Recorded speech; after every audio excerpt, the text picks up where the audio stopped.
খুব আস্তে চালাও, খুবই আস্তে বাবা। স্লিপ ট্রেন খুব ডেঞ্জার গো, বরফ আর বরফ হাত দিয়ে হাঁটানো যাচ্ছে না, ইটস ভেরি ডেঞ্জার রে। কি ভয় লাগছে, আস্তে চলো, আস্তে আস্তে আস্তে চলো, আস্তে একদম। একটুখানি গুড় বের করো। হ্যাঁ তো ছুরি দিয়ে করো না, আমি তোমাকে দিলাম তো, একটুখানি করলেই হবে।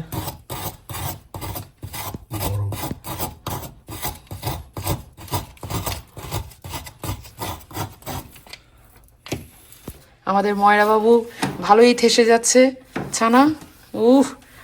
আজ মা সরস্বতী ভর করেছে। হয়ে যাবে না, অনেকটা হয়ে গেছে। সারা দিনের পর এই আমাকে কাজে হেল্প করতে এসেছে, তার আগে বাসনটা ঢুকিয়ে দিয়েছে। এই তো হয়ে যাচ্ছে।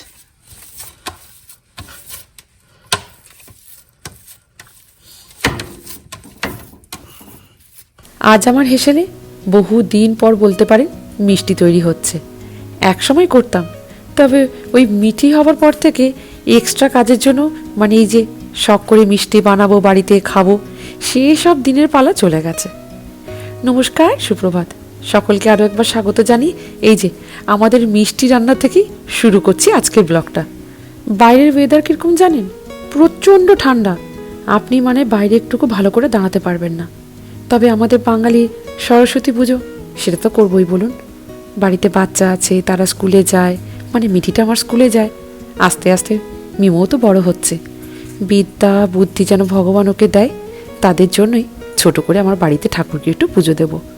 তারই জন্য হঠাৎ করে বলতে পারেন খুব ইচ্ছে জেগেছে একটু মিষ্টি তৈরি করি। কিন্তু ওই যে ছানা করবো যে, কিন্তু এই ছানা তৈরি করতে গেলে আলাদা সময় দিতে হবে। কিন্তু সারাদিন কাজে পরে এই যে এক্সট্রা কাজগুলো করব, শরীর আর দেয় না। তাই অনিন্দ হঠাৎ করে বলল, দাও তো, আমি করে দিচ্ছি। কম করে ছানা হলেও তো ঠাকুরের জন্য একটু মিষ্টি করা যায় বলুন। তবে গুড়ের মিষ্টি আজ অবধি কিন্তু বাড়িতে কখনো করিনি, তবে বন্ধুদের হাতে খেয়েছি, খুব ভালো লাগে জানেন। এবার কতটা গুড় দিতে হবে, কম না বেশি, সেই পরিমাণটুকু জানি না, তবে হ্যাঁ, একবার দুবার করলেই হাতটা সেট হয়ে যায় বলুন। ইউটিউবে কয়েকটা ভিডিও কিন্তু দেখেছি। ওই যে কড়ার মধ্যে এখন ভালো করে ছানাটাকে মেশানো হচ্ছে, আস্তে আস্তে করে একটু ড্রাই হয়ে গেলে এই যে শুকনো হবে। তারপর আমার শাশুড়ি মা একটা ওই ছাঁচ দিয়েছেন মিষ্টি, জানেন, কোনো দিন করিনি, এই বছরই নিয়ে এসেছি। তাই খুব শখ হলো গুড়ের সন্দেশ বানাই মা সরস্বতীর জন্য। এটা হচ্ছে মডার্ন ওয়েতে ছানা, মানে কি বলে, গুড়ের মিষ্টিকে ঠান্ডা করা হচ্ছে মডার্ন ওয়ে। তোমার ময়রা আর কি আর অত সুযোগ পাবে? যাকে ওইটা একটু ঠান্ডা হয়ে গেলে ওই ছাঁচে ফেলা হবে। হচ্ছে ঠান্ডা হচ্ছে, কি সুন্দর গুড়ের গন্ধ উঠছে গো। হবে, এটাই তো কাঁচা গোল্লা হিসেবে বিক্রি করে, ওই শীতকালে নলেন গুড়ের কাঁচা গোল্লা হিসেবে বিক্রি করে। কি দারুণ লাগে খেতে। এখন তো মনে হয় 20-25 টাকা পিস হয়ে গেছে। ওরে বাস, ওই রকম নাকি? তোমার বুদ্ধি আছে তো, আমি তো ভেতরে ঢুকাতাম।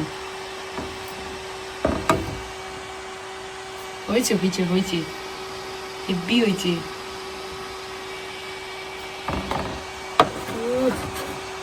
দারুণ ডিজাইন হয়েছে, হেব্বি ডিজাইন।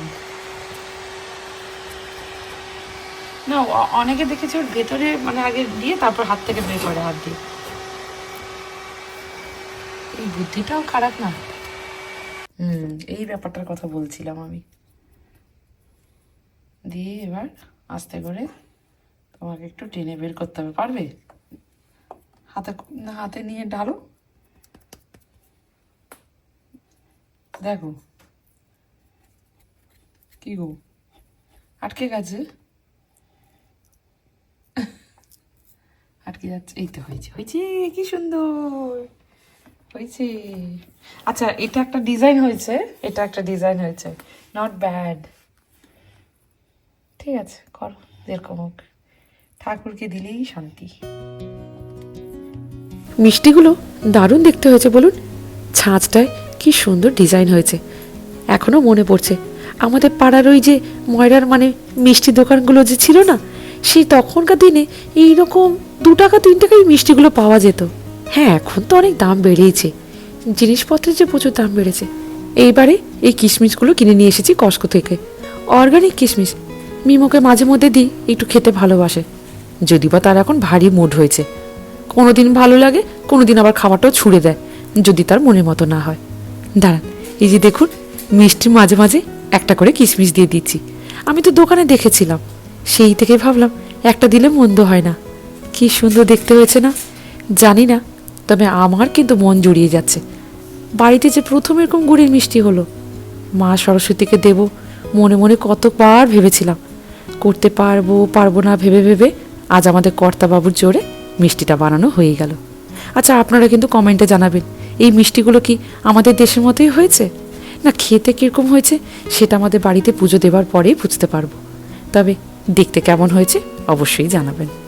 আমাদের মিষ্টি রেডি। কি সুন্দর হয়েছে, নিজেই দেখে বলছি কি সুন্দর হয়েছে। দেখ, ঠাকুরকে দিতে পারবো, ভালো লাগছে। একদম এনার্জি পাচ্ছিলাম না, এটা অনিন্দা করে দিল। আচ্ছা, ওটা তো গেল আমাদের শেষ রাতের পর্ব। ব্লগটা কিন্তু আমি এখান থেকে কন্টিনিউ করছি।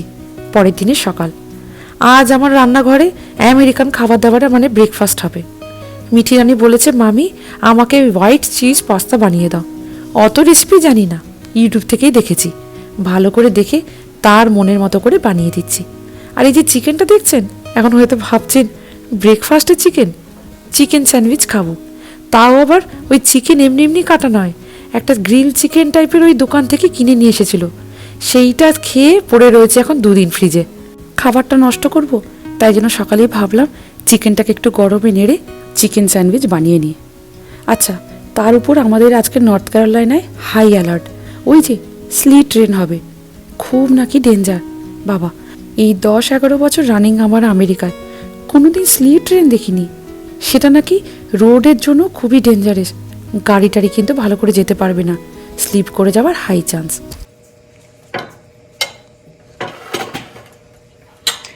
বলে তো কেমন হয়েছে? চাইছিলাম না কর্ন।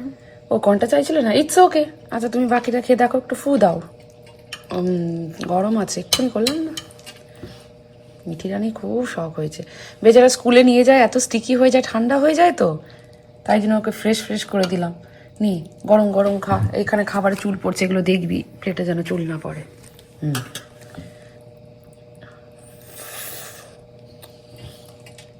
বুঝছি বাবা, চোখটা বন্ধ হয়ে যাচ্ছে, তাহলে কি খুব খারাপ হয়েছে?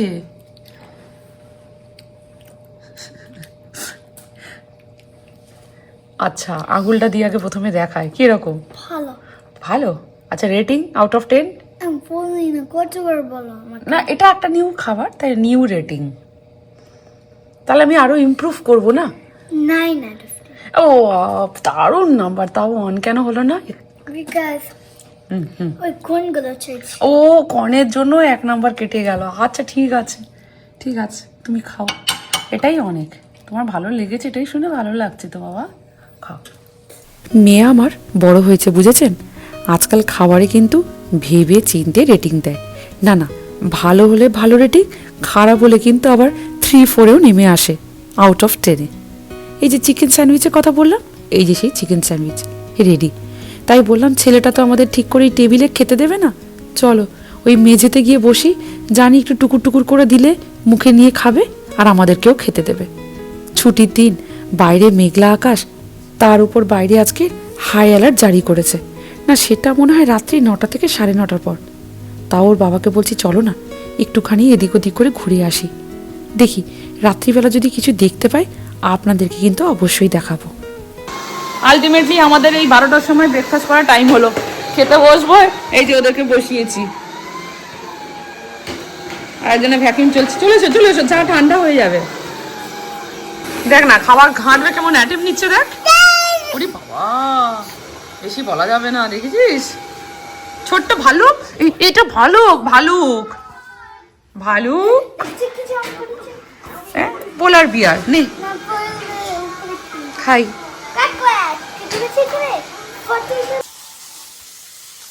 কি করছো গো? কি হাতে ওটা? আমি ক্যামেরা অন করলাম, বুঝতে পেরেছি কিছু একটা হাতে নিয়েছো। এ বাবা, এরকম জলের হয়ে গেছে। হ্যাঁ, ঠান্ডা বাবা। এগুলো কিন্তু পায়ে লাগবে, পায়ে খোঁচা জিনিস। আরে বাবা, এই ও ঠান্ডা লাগছে, স্নান করতে ঢুকেছে। বলে বাড়িতে কি করব, জল হয়ে যাবে রে। বলে বাড়িতে কি করব, পুরো আমার মানে ক্যামেরা ঠিক করে ইয়ে হচ্ছে না, মানে ওটা কি বলে জলীয় বাষ্প চলে আসছে পুরো, দেখো সাদা হয়ে যাচ্ছে। আরেকজনকে আজকে শটে নিচে বসিয়ে দিয়েছি, সে এখন ওখানেই স্নান করছে। এখানে কি খুব আস্তে চালাও, খুবই আস্তে বাবা, স্লিট ট্রেন খুব ডেঞ্জার গো গাড়ি। স্নো রেন, স্লিট ট্রেন বলছে তো। এই যে বরফ, এই বরফ হাত দিয়ে নড়ছে না, এই আমি কোনো দিন এরকম ভাবে আমি দেখিনি। হয়ে গেল, আমি হাঁটতে চিকুনি জানলাই when I'm doing হ্যাঁ পুরো স্নো ছিল। স্নো ছিল, স্নো নয় রে মিঠি, এটা বরফ।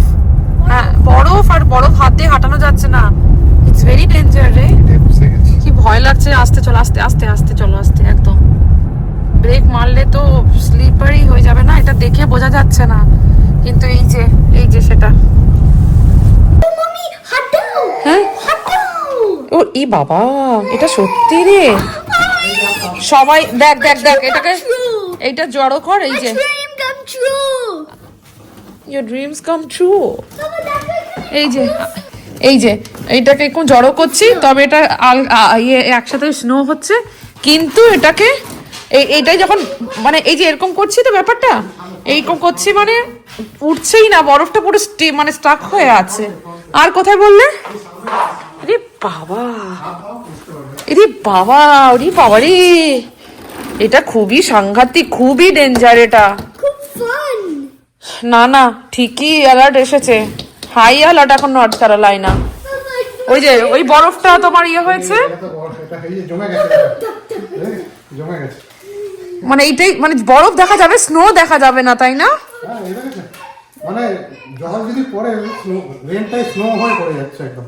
বুঝতে পেরেছি, খুবই ডেঞ্জার। আর এইটা কষ্ট হয়ে হ্যাঁ গুটি গুটি হয়ে একদম শক্ত হয়ে যাবে। মেল্ট হয়ে যাবে। ভারী অদ্ভুত এই স্লিট ট্রেন, জানেন না? আমি কখনো কিন্তু এই স্লিট ট্রেন দেখিনি। স্নো পড়া দেখেছি, স্নোতে এনজয়ও করেছি। তবে এই দেখুন না, রাত এখন প্রায় 12টা বাজতে যায়। এই যে বাইরে স্নো স্টার্ট হয়েছে, স্নো পড়লে কিন্তু বেশ মজা লাগে। হ্যাঁ 3-4 দিন পরে কিন্তু এই জিনিসটা আপনাকে অনেক কাজে ব্যাঘাত ঘটাবে, সেটা ঠিক কথা, কিন্তু এই 1-2 দিন স্নো ভালো লাগে, তারপরে নয়। কিন্তু এই বছরের যে প্রথম স্নো, খুব মজা লাগছে জানেন। লাস্ট ইয়ারে তো দেশে ছিলাম, তাই অত এনজয় করতে পারিনি, কিন্তু দেখুন আমাদের নর্থ ক্যারোলাইনাতে স্নো স্টার্ট হয়ে গেছে। আমাদের আনন্দটা আপনাদের সকলের সাথে ভাগ করে নিতেও ভালো লাগছে। তবে হ্যাঁ, ওই স্লিট ট্রেন কিন্তু খুবই ডেঞ্জার, সেটাও কিন্তু হচ্ছে। মানে ব্যাপারটা হচ্ছে, এত ঠান্ডা বাইরে, বৃষ্টিটা পড়তে না পড়তেই সেটা পুরো আইস হয়ে যাচ্ছে, তাই রাস্তায় ওটা আইস হয়ে জমে যাওয়া মানে বুঝতে পারছেন, গাড়ি চললেই দুর্ঘটনার সম্ভাবনা প্রচুর। না, এই ব্যাপারে কিন্তু কন্টিনিউয়াসলি নিউজে কিন্তু হাই অ্যালার্ট চলেই আসছে, খুব কম দেখেছি এরকম নিউজ। আজকে ব্লগটা এখানেই শেষ করি। সবাই ভালো থাকবেন, সুস্থ থাকবেন। ইউএসএতে যারা আছেন এই রকম বাজে কন্ডিশনে বা ওয়েদারে, আপনারা কিন্তু নিজেদের খেয়াল নেবেন। খুব তাড়াতাড়ি নেক্সট ব্লগটা নিয়ে আসছি, কিন্তু দেখুন ছোটটা তো ঘুমিয়ে পড়েছে, ইনি বাবু বলেছেন ঘুমোবো না, স্নো এনজয় করব। আচ্ছা করুক, ছুটি আছে তো, দেরি করে না হয় উঠবে। আপাতত রাখি, সবাই ভালো থাকবেন, নিজেদের খেয়াল নেবেন।